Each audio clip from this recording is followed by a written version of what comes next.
કેમ છો ગુજરાતીઓ? વેલકમ બેક ટુ બે ઘડી બેઠક.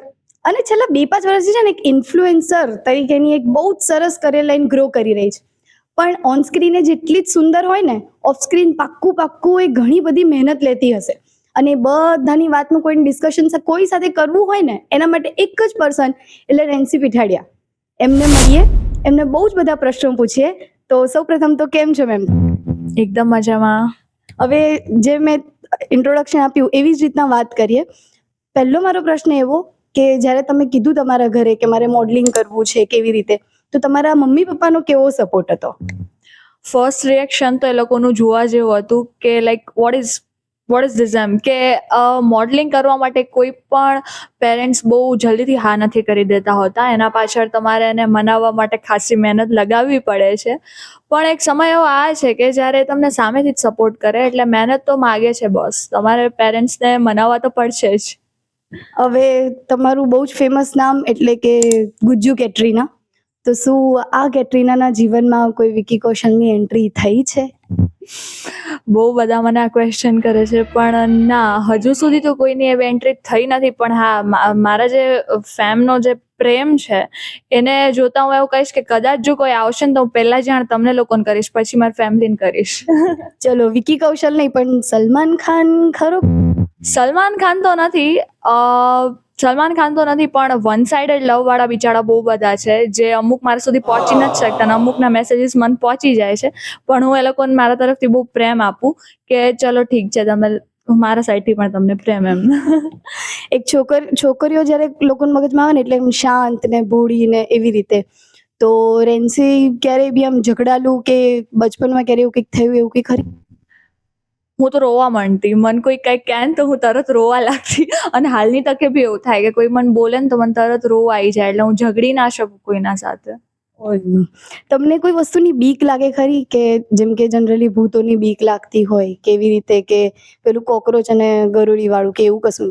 ના, જનરલી એવી તો કોઈ બીક નથી લાગતી, પણ મને છે ને લોકોની સામે બોલવા લાઈક મને સ્ટેજ ફિયર બહુ છે.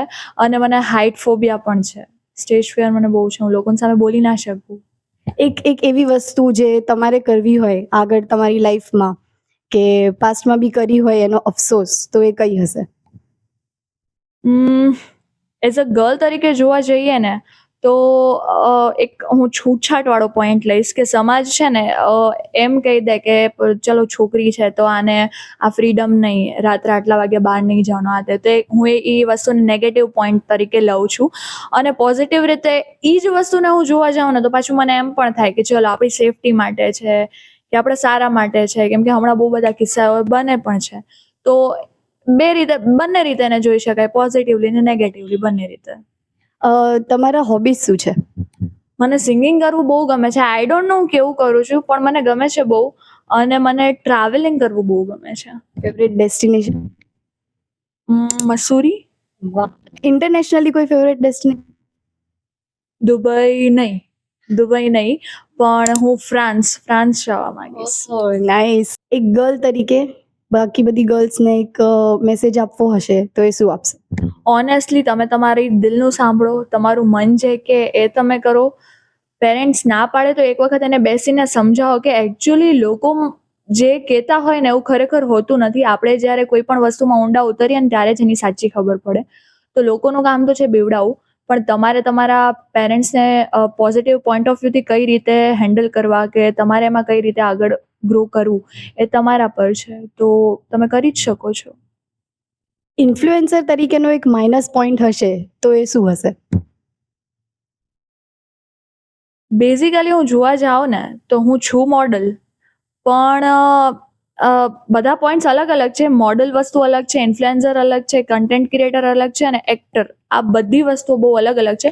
પણ અત્યારે જનરલી આપણે જોવા જઈએ ને તો જેનું પણ આઈડી ગ્રો કરતું હોય એને લોકો એડવર્ટાઇઝિંગ માટે અપ્રોચ કરતા હોય છે. એટલે ઇટ્સ કોલ્ડ ઇન્ફ્લુએન્સર એમ, એ રીતે હોય છે. એનો નેગેટિવ પોઈન્ટ તો મારા ખ્યાલ પ્રમાણે કંઈ છે નહીં. એટલે તમને ગમે છે અને હું કરું છું. એટલે ઇન શોર્ટ તમારો કોન્ફિડન્સ જ તમારી સાચી પહેચાન. વિડીયો ગમ્યો હોય તો તમે એને લાઈક કરો, શેર કરો ડુ સબસ્ક્રાઇબ આવા મસ્ત મોર એન્ટરટેનિંગ કન્ટેન્ટ માટે. અને મેમની તમને કઈ રીલ વધારે ગમે છે કમેન્ટ્સમાં કીધા વગર તમારે જવાનું જ નથી. Thank you so much for watching this video. By.